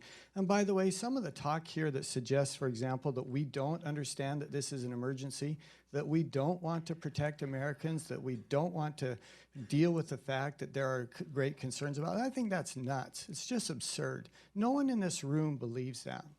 We all understand that there's an urgency to this, which is one of the primary advantages of your proposal, and that it allows us to move very quickly in order for these funds to be made immediately available. And I would maybe conclude with just this. This is just a simple request for reasonable government. It's a simple request to recognize that we're spending other people's money, that money has to come from somewhere. It won't come from thin air. We won't print it. It's going to have to come from somewhere. And recognizing that, and that there are pools of money that are available right now that could be allocated towards this urgent need, why would we not consider that a preferred alternative rather than suggest that the only other answer is another $1.9 billion, of which I could guarantee that a year from now we could go back and ask for an accounting of that, and we would get much the same answer we got on Ebola. We don't really know how much of that is left. We don't really know what we've spent, and we don't really know what we got for that. Let's use that money first, and then if there is an additional need, as we have always said, we would come back and address it at that time. With that, Chairman, I yield back. Thank you. Ms. Robert Allard. Okay. Mr. Chairman, first let me just associate myself with the comments that have already been made about how irresponsible it is to use the Ebola funds for the Zika research. I would like to focus on the Zika virus because supporting the Zika supplemental is absolutely critical for Zika research, that we do that now before this mosquito-borne disease becomes an epidemic in our country. According to this week's World Health Organization report, there is now strong evidence and scientific consensus that the Zika virus causes microcephaly and other fetal malformations. I suspect that most of you in this room have never seen a baby born with microcephaly or known a family that has been impacted by this birth defect. So microcephaly may seem like a vague, unsettling, yet distant concept. I wish I could say that for me and my family. 14 years ago, my grandson, my first grandson, Diego, was born with microcephaly. So I can't tell you firsthand just how devastating this birth defect is to a family. Babies born with microcephaly have a range of problems, including seizures, developmental and intellectual disabilities, feeding problems, hearing loss, and vision problems. And in the most severe forms of microcephaly, it can be life-threatening. After 3 years of caring for little D, as we called him, at home, he became so profoundly disabled that my son and daughter-in-law were no longer able to care for him at home.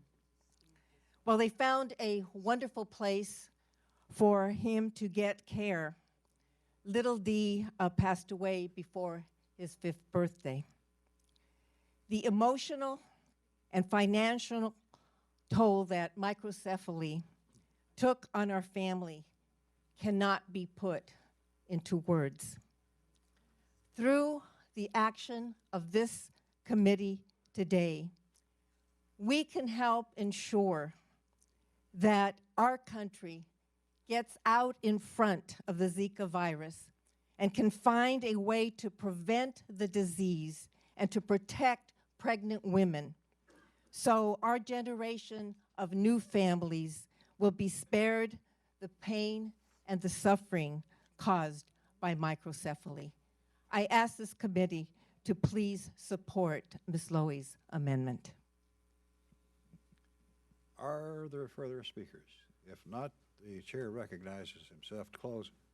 It's a three-step process. One, the administration should use the monies that laying there available and unobligated to immediately put that money to work fighting the Zika virus. Secondly, we are trying to prepare a supplemental now, trying to anticipate that there might be more money needed this fiscal year. And thirdly, for fiscal 17, we're trying to put money in the regular bills as they go through the House and the Senate to anticipate the needs in fiscal 17. Critical to all of that is getting good, hard information from the agencies to give us a chance to prepare that supplemental. So we're waiting on information from the agencies. If you want a supplemental, send us the info. I yield. Question is on the substitute amendment. All in favor say aye. Aye. All opposed say no. No. The ayes seem to have it. The ayes have it. Recorded vote, Mr. Chairman. Recorded vote is requested and is granted. Clerk will call the roll. Mr. Adderholt. Mr. Adderholt, aye. Mr. Amadei. Mr. Amadei, aye. Mr. Bishop. No. Mr. Bishop, no. Mr. Calvert. Mr. Calvert, aye. Mr. Carter. Mr. Carter, aye. Mr. Cole. Mr. Cole, aye. Mr. Crenshaw. Mr. Crenshaw, aye. Mr. Cuellar. Mr. Cuellar, no. Mr. Culberson. Mr. Culberson, aye. Ms. DeLauro. Ms. DeLauro, no. Mr. Dent. Mr. Dent, aye. Mr. Diaz-Balart. Mr. Diaz-Balart, aye. Mr. Farr. Mr. Farr, no. Mr. Fatah. Mr. Fleischman. Mr. Fleischman, aye. Mr. Fortenberry. Mr. Fortenberry, aye. Mr. Frelinghuysen. Mr. Frelinghuysen, aye. Ms. Granger. Ms. Granger, aye. Mr. Graves. Mr. Graves, aye. Dr. Harris. Dr. Harris, aye. Ms. Hura Butler. Ms. Hura Butler, aye. Mr. Honda. Mr. Honda, no. Mr. Israel. Mr. Israel, no. Mr. Jenkins.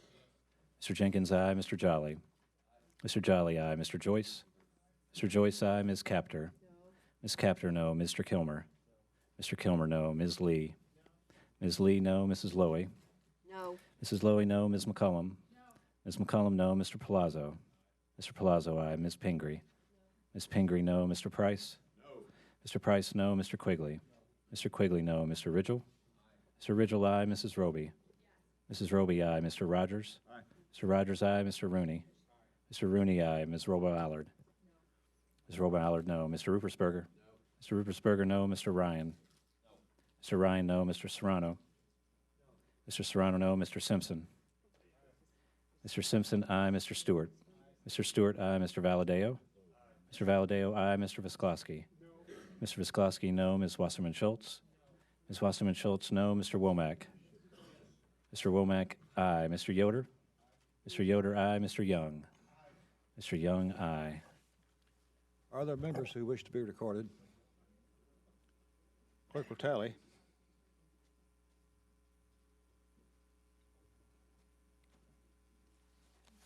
While the clerk is tallying, I would remind you that the Energy and Water Subcommittee markup will take place as soon as we finish here, right? 1:30. At 1:30. Yeah. And the Ag Subcommittee markup is at 4 o'clock in 2362A. Correct, Mr. Chairman? On this vote, the yeas are 30, the nays are 20, and the substitute amendment is passed. Now the question is on the Lowy amendment as amended. Thank you, Mr. Chairman.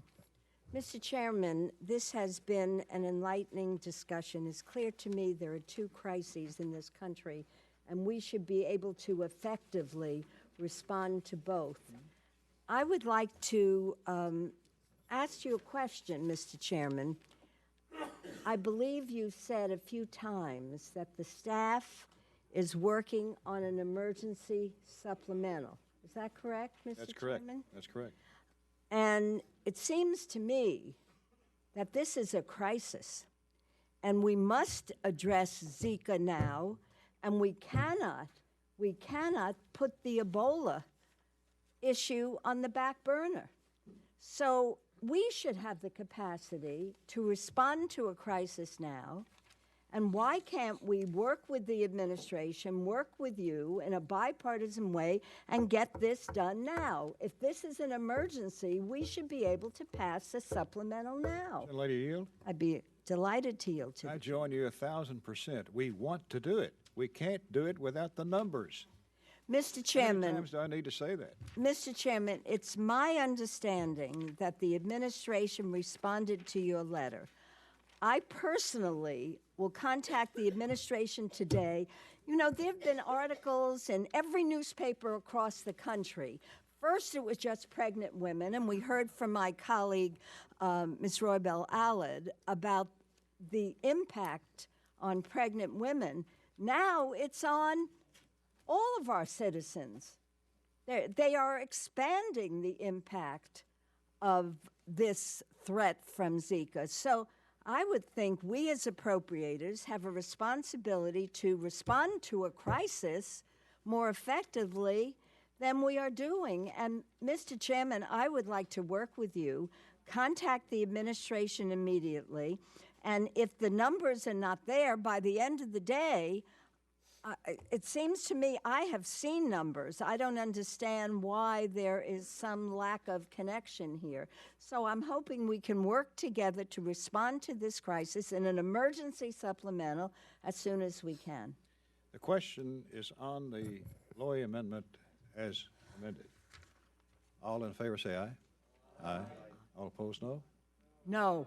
The ayes have it. The amendment, amendment as amended is agreed to. Wait a minute. Are there other? What did we do? You just approved the Lowy amendment as amended by my amendment. So, okay. Are there other amendments? I didn't think we amended. I thought we substituted. Hearing none, recognize Mr. Frelinghuysen for a motion. Mr. Chairman, I move to favorably report the Military Construction Veteran Affairs Appropriations Bill for fiscal year 2017 to the floor. You've heard the motion. All in favor say aye. Aye. All opposed say no. The ayes have it. The motion is agreed to. Before you leave, we have other business. Our second and final order of business today is consideration of the interim 302B allocation for the Military Construction and Veterans Affairs Appropriations Bill. Although the House has yet to approve a budget resolution for fiscal 17, this report follows the intent of Section 302B of the Congressional Budget Act and will help facilitate floor action on the Milcon VA bill whenever it's scheduled. It's my sincere hope that we will soon have an approved budget resolution that will provide us with our top-line number for the 017 fiscal year. But absent that, the committee intends to move forward and fulfill its constitutional responsibilities using the top-line number that's already been agreed to by the Congress and the White House and signed into law. For now, I urge you to support this interim 302B allocation for this important bill to allow us to provide our troops and veterans and proceed with our appropriations work at this point in time. Ms. Lowy? Mr. Chairman, the committee is about to take up the chairman's incomplete 302B report. Now, without the full set of subcommittee allocations, it seems to me there's no way to judge whether the first appropriation bills are allocated more or less than their fair share. We are missing vital information. Funding levels will be extremely tight for critical priorities. Last year's bipartisan budget agreement keeps domestic discretionary spending essentially flat, yet the needs facing our nation have grown significantly, including for veterans' medical services, the census, Secret Service candidate protection, and much more. I'm concerned, Mr. Chairman, that when we provide funding for bills early in the process, without a plan to provide adequate allocations to other critical priorities, including infrastructure, education, health, homeland security, America cannot afford to shortchange any of these priorities. Members need a complete 302B report to decide whether the allocation for early bills leaves sufficient resources for the critical priorities to be funded in the later bills.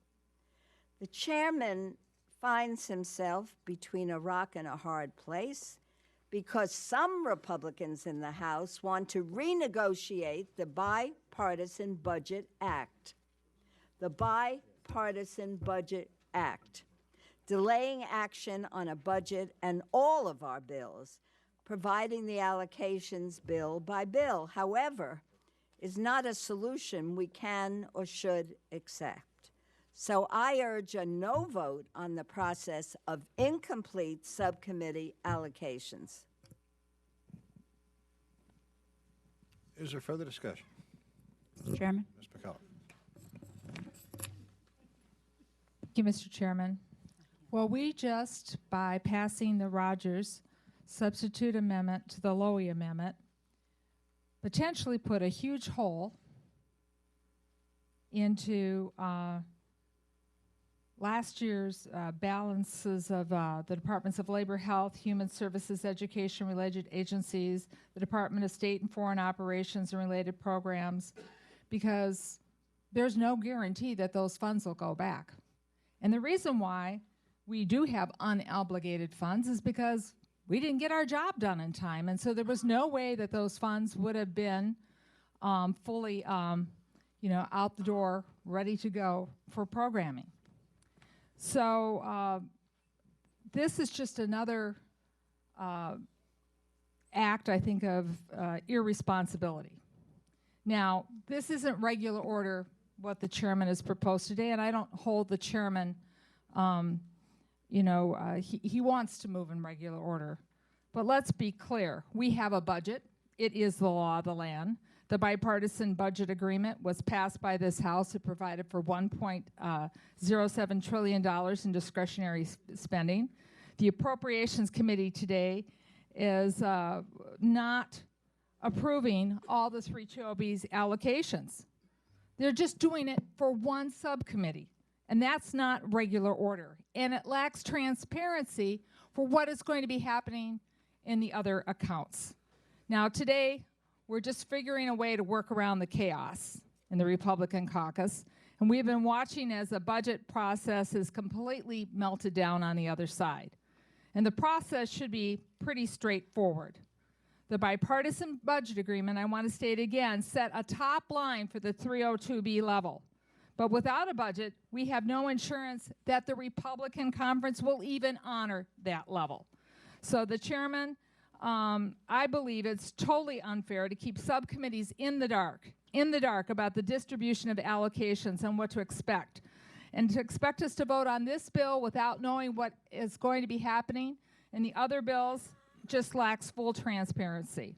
We have a bipartisan budget agreement. It is the law of the land. We should be able to have all the allocations in front of us.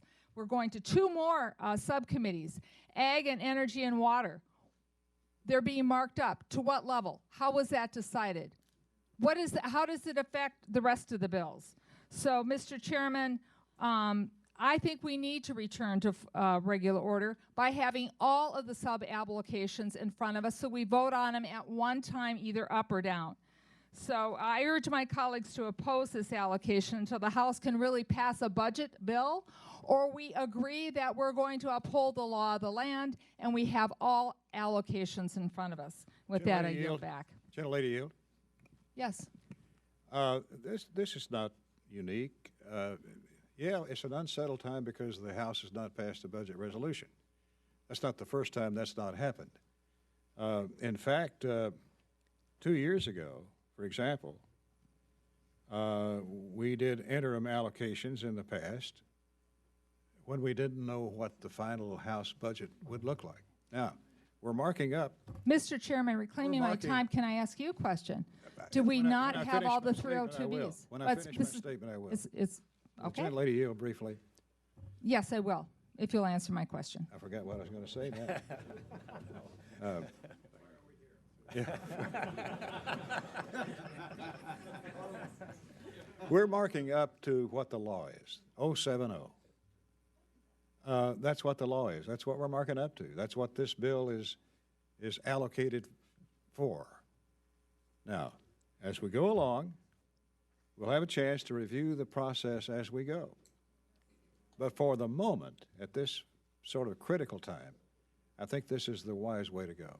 Mr. Chair, I respectfully disagree with you. 2 years ago, we had all, my understanding is as we move forward, you know, we shouldn't have, look, Mr. Chairman, if it is the law of the land, we've agreed on that final number, then we should have all the sub-allocations in front of us when we mark up. We should have we should have a right of transparency to do that. Other than that, we do one bill, we do two bills, we do three bills. What's left at the end? So, Mr. Chairman, I'm just asking for transparency so that I know, and I'll be selfish with this, when as a ranking member of the Interior Committee, I have an idea of what to look forward to. With starting to approve these bills one at a time, I have no idea what's going to happen. Thank you, Mr. Chairman. Mr. Laurel. Thank you very much, Mr. Chairman. I find the discussion a little perplexing because we just had a very vigorous discussion here about the lack of, we couldn't vote on a supplemental. We can't address the president's request for a supplemental. We can't have a Republican version of a supplemental because we don't have any information. And in that case, we can't vote without any information. That's what we are being asked to do right now, is to vote without any information. I think we're living in the level of surreal here is more than perplexing. We have no information, none information about where we're going. We know about this bill. We don't know anything about ag or energy and water. And by God, we certainly know what happens with labor HHS at the end of this process. And we'll find that there isn't any money left for HHS. It is really, it is not the regular order. And, you know, I think, Mr. Chairman, that you know that. We need to have a picture. We need to have a picture the way you would like a picture of what is in the supplemental. We would very much like a picture of what are in the sub-allocations for all 12 of these subcommittees. That is what the regular order is all about. I'm concerned, you know, I am always concerned about labor HHS being shortchanged, as we were the last time, since we're 32% of the non-defense discretionary budget. Last year, we reached an agreement, $66 billion. If the committee had allocated those funds on a proportional basis, labor HHS would have received $10.5 billion. Instead, we received $5.4 billion. God only knows what we're going to get this time around, and we may never know what is going to happen here because people can't come together on a budget or a budget resolution. But the issue is, how can we stand before us today and say we're going to vote on this process with no information? And we just had a discussion about a lack of information that would allow us to respond to a national emergency where people's lives are at stake. It really is, flies in the face of reality. I urge my colleagues here to vote against these. What is it? It's really, it is an imaginary, ephemeral effort, and we go down a path that no one knows where the end of it is. That's not the way you appropriate. That's not the way you govern. That's not what we ought to be doing on behalf of the American people. Is there further discussion? Hearing none.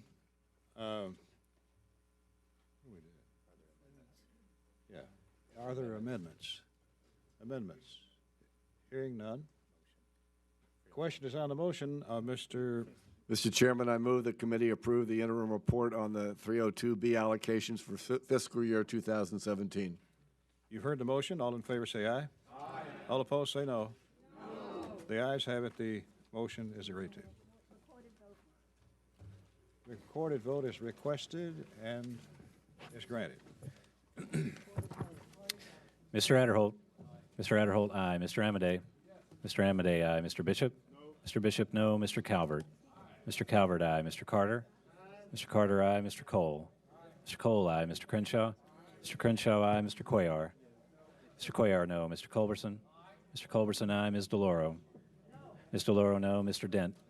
Mr. Dent, aye. Mr. Diaz-Balart. Mr. Diaz-Balart.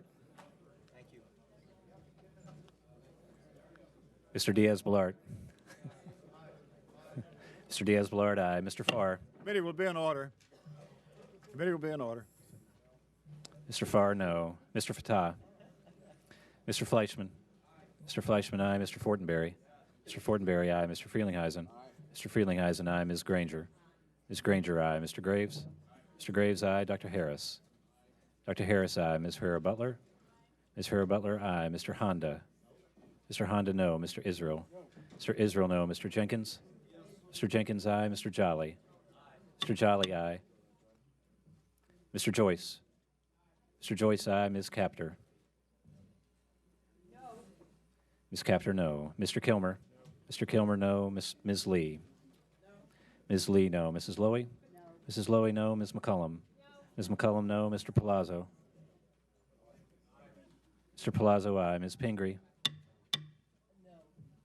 Ms. Pingree, no. Mr. Price. Mr. Price, no. Mr. Quigley. Mr. Quigley, no. Mr. Ridgel. Mr. Ridgel, aye. Mrs. Roby. Mrs. Roby, aye. Mr. Rogers. Aye. Mr. Rogers, aye. Mr. Rooney. Mr. Rooney, aye. Ms. Robo-Allard. Ms. Robo-Allard. Ms. Robo-Allard, no. Mr. Rupersberger. Mr. Rupersberger, no. Mr. Ryan. Mr. Ryan, no. Mr. Serrano. Mr. Serrano, no. Mr. Simpson. Mr. Simpson, aye. Mr. Stewart. Mr. Stewart, aye. Mr. Valadeo.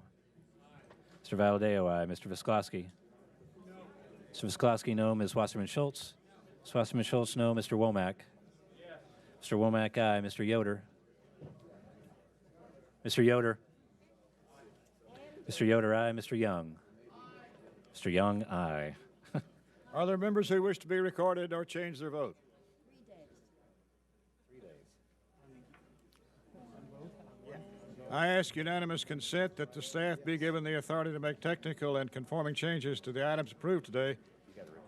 Without objection, so ordered. The clerk will tally. What is it? 2920? 2920. 2920. No, hold on.